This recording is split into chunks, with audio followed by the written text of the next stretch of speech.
So hi everyone. Today I am joined by Lisa O'Reilly, and Lisa is a chartered accountant and a property investor trainer. And Lisa is based in County Waterford, but she covers property investment for all of Ireland. So we're going to be talking about what to look out for when you're investing in a property, how to improve profitability while minimizing your risk. So Lisa, you're very welcome and thanks for joining me. Thanks a million for having me. Very good. Happy to be here.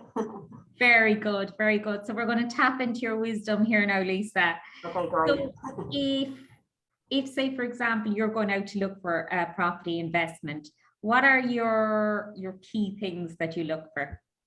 Okay, so I suppose as an accountant, the first thing I look for is profitability. So when I'm going out looking for a property, I would look for at least say 10% yield and 20% return on investment. That would be the key thing I would look for. I would also look at my exit strategy. So whether I'm going to keep it and refinance or whether I'm going to sell it. So it'd be a big consideration for me. And then as well, how can I add value to the property?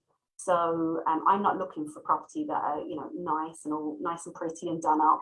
I'm looking for property that needs a bit of work done to it, or is below market value for whatever reason, or I can add value to the property. So yeah, they're my three main things that I look out for when I look for a property. So it's interesting, the importance of, starting with your exit strategy in mind. Sometimes you can be tempted to walk in and kind of plan along, but it's so important when you're investing in property to look at your exit strategy at the beginning.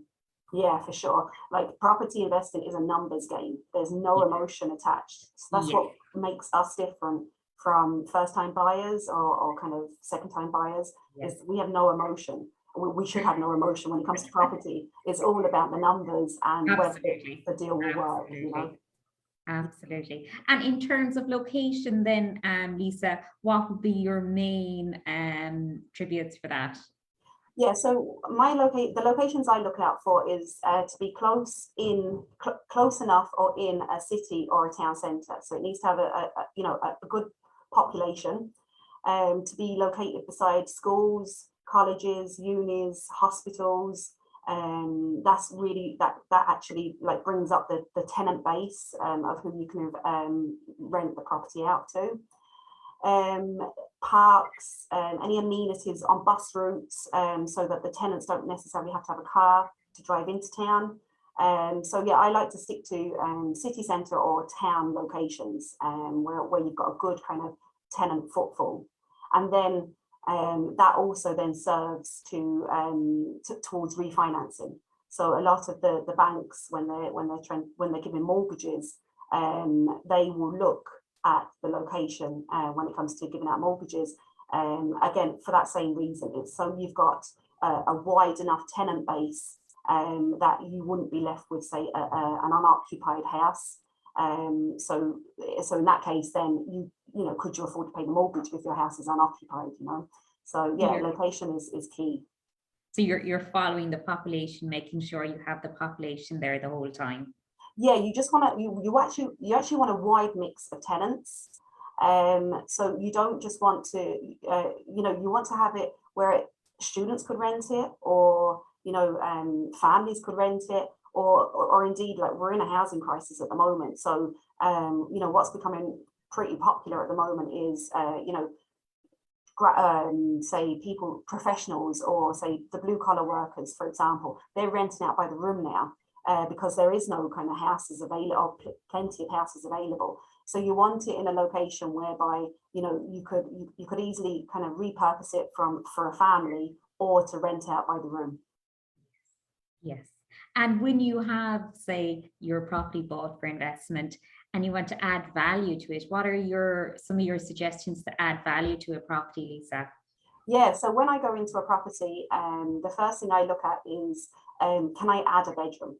That's my number one. So I'm trying to add value without actually extending to the property. because I'll probably get into that like as I get more and more kind of experience with this, is extensions and the major refurbs. But right now, I want to keep out of the planning zone, the planning application zone. I want to keep out of all of that type of stuff. So I'm trying to improve the usage of the house within the existing floor footprint of the house. So a key one for me would be, can I add a bedroom? So I typically look for 2 to 3 bedroom houses. And a lot of the time, they all have like a separate dining room, as well as a sitting room. So like, you know, with all this open plan living now that, you know, Dermot Bannon is great for kind of promoting, it's actually great because you can turn the dining room into the sitting room and make that nice and cozy. And then you can turn the sitting room then into the bedroom. And that's pretty cost effective. You know, there's no major costs involved. The other way then is to look upstairs, and if the bedrooms are really big upstairs, maybe you could kind of reconfigure and, you know, put a stud wall up and add a bedroom that way. And then obviously then if you're adding bedrooms, then you may need to add a bathroom somewhere. Bathrooms don't need to be big. So I tend to go into these houses and there could be really big bathrooms and they don't need to be as big. So there's... So it's all about repurposing really, I suppose, for functionality and to meet tenants' needs. Yeah. So if you can add a bedroom, well then you've just opened yourself up. Yeah, you're reducing your risk down, and also you're opening yourself up to renting out by the room.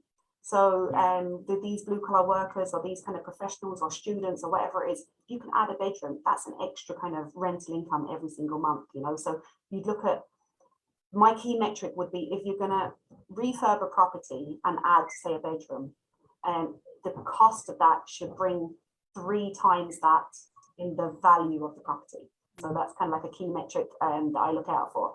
It's getting a bit more difficult because like it's harder, the price of building materials have gone up. So it might only be about two times the value of the work. But in general, like a rule of thumb should be 2 to 3 times the value that you're putting into the property is how much it should be worth extra at the end of it. I think you made a very wise point there, Lisa, in that you don't always have to go looking to add extensions. It's working the footprint you have really, because, you know, we can add all the fancy stuff, but in the end of the day, if it's an investment property, it's just really what it's fit for purpose, because you don't always get that return back when you sell. Yeah, that's the thing. Like you're going to get bricks and mortar valuation. And, you know, take emotion out of it. You're not the one that's going to live here. You need to make it functional for, say, 3 to 4 people, or a family of 3 to 4 people to live there. You know, whether you need 1 bathroom, 2 bathrooms, or whatever it is. And, you know, take your emotion out of it. Just because you want like a bathroom downstairs and you'd prefer one upstairs, for example, you know, it might not be possible. So it's not about what you would like, it's about what will work, like money wise. Yes, I think that's a very good point. You know, when you're investing, step outside emotionally. yeah, for sure. And I suppose another thing then we have to look out for in Ireland is the rent pressure zone. So I'm sure you know, Majella, it's the bane of all of our lives. Yeah. Look, it's great in that, yes, rents are really high, and you know, for some people, it's you know, it's curbing the rent, say, to make it affordable. But unfortunately, I suppose it got brought in, and some landlords weren't charging the market rent, and then they got caught then with the house, and they weren't allowed to increase the rent. You know, they weren't allowed to increase the rent. So look, the rent pressure zone is a kind of a consideration. So one of the things I would look out for is when I'm buying a property is I look for my golden area. And my first criteria would be, is it in the rent pressure zone? So ideally, no, but that's harder to find now. So most like city and town locations would actually be in the rent pressure zone, but there can be like kind of smaller areas inside the city that fall out of it. So ideally not in the rent pressure zone. And then if it is in the rent pressure zone, but you've added a bedroom, say, and you've maybe put in new double glazed windows into it, or you've added some more insulation or changed the boiler to make it more efficient, check the RPZ zone rules, and in that way you can actually increase market rent if you've done that type of work. Another way actually to look at the RPZ zone as well would be if the property was sold by an owner occupier, well then there is no market rent to kind of Yes. so you can set the rent yourself. So Yes. that would be a key consideration as well, is if you can buy it off of an owner occupier, that's all the sweeter. Yes, yes. And as you say, like that is an instance where it may be worth your while to add on the extension or to put in insulation and to improve the BR, which makes it a kind of a valid reason for getting your full market rent. Yeah, and if you can't do that and it is in the rent pressure zone, there's no real way to add value. So say the windows are all fine, they're all double glazed, it's okay, all insulated, etc. Well then, like, steer clear of it, because you're going down a route that it's just not worth it. So take emotion out of it. It might be a lovely house, but just steer clear of that one. It's not going to make for a good investment. Yeah, investment is a numbers game, no doubt about it. Yeah, for sure. I suppose, look, new builds, they're not suitable for an investment property. And being really out in the sticks as well, that wouldn't be really good for an investment property either. You really want a location that has, want to follow population, really, Lisa, don't you? Exactly, that's exactly it. Yeah.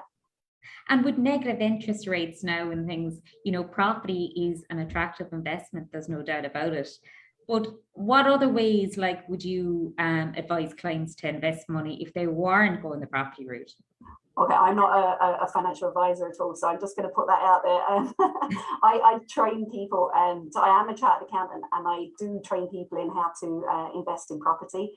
But I like, in terms of like financial planning and giving advice, no, I'm not a professional advisor on that. But in terms of like what is out there in general terms, would be stocks and shares. So at the moment, like, stocks and shares are very volatile, whereas I consider property to be much less volatile.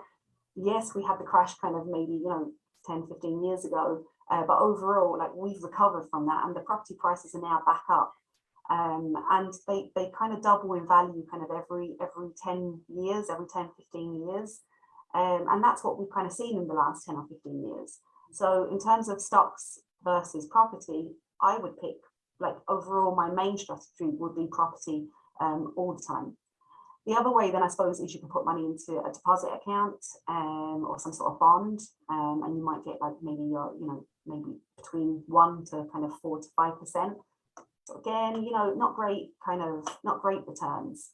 As I said, my profitability criteria would be 20% on return on investment.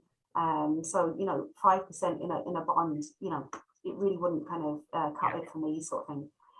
And then I suppose you can put it into pensions. So the pensions are great for, like, retirement planning, say, especially if you're coming closer to retirement, or you're a high net worth individual, and there's different vehicles available to kind of put your cash. But for the general kind of corporate person who's paying away into a pension, it's tax kind of efficient on entry, but on exit, 75% of it is taxable anyway. So, for me, I don't put into a pension now. I do have an older pension pot, but no longer do I put in a pension now. Property now is my pension, and the reason why I like it like that is it's paying me now, and it should continue to pay me into the future as well. And you have your return in the short term with your rents, and then you'd hope to have your capital appreciation in the long term. Yeah, for sure. So if you were investing only for capital appreciation, and say the property is not really giving you a good cash flow, to me that's gambling. That is so risky. That you're hoping that it's going to improve in value. So my number one aim is, first of all, it has to give me a really good cash flow. And then capital appreciation is just a nice to have then at the end of it. And that gives me my exit strategy then at the end, Yes. Yeah. So. Well, so just to wrap up, that was very interesting, Lisa, and thank you very much. And I suppose, like, just wrapping up, as as you say, Lisa, like always start with your exit strategy in mind. And I suppose that's so important, you know, plan it, choose your golden area, make sure there's lots of amenities near it, go follow the population and add value to the property. And as you say, like it can be something simple as repurposing rooms, or you can go to like improving the BR or the adding an extension in order to get up to your market rent if you're in a rent pressure zone. But great tips, and thank you very much for joining us, Lisa. And I know that you're running a training course for property investment starting this Saturday. Yeah. And I believe there's a few spaces still left in that course, Lisa, is there? Yeah, there's a couple of spaces. So it's called Property Investing in Ireland for Profitability and to Minimise Your Risk. Yeah, I think we'll put the link down below, and it's €195. It starts at 9 o'clock this Saturday, and it goes on for about maybe 2.5, 3 hours. And yeah, you'll get a kind of a training pack. You'll get a book, Property Magic by Simon Zucci. And also there's bonuses at the end that I'll be mentioning, but effectively I want people to come away from that on Saturday and realize that property is for them or it isn't for them. You know, I want them to come clear in their mind, you know, where they should go next. And for me, absolutely, I really think it's a great investment. It's not for everybody, but I want people to kind of get educated in this. There is no real education in Ireland. There's lots of education companies, property education companies in the UK, for which I attend myself. So I go to the UK twice a month for my mentorship and my training. But I can only take about 60% of the information because obviously it's UK based. So I've brought this back into Ireland. I've grown my own portfolio in the last year into double digits now. And I just want to show people how it can be done in Ireland as well. Massive opportunity. But I just want to show people how to do it with education, with knowledge, and to do it profitably. And I think you hit it there on the head, Lisa. Knowledge is key, really, before you go into like your investment in property. It's not a short-term game. It's a long-term run. So you know, I highly recommend that you attend Lisa's course starting Saturday if you're interested in going into property investment and get all the knowledge and find out if it's for you. Cool.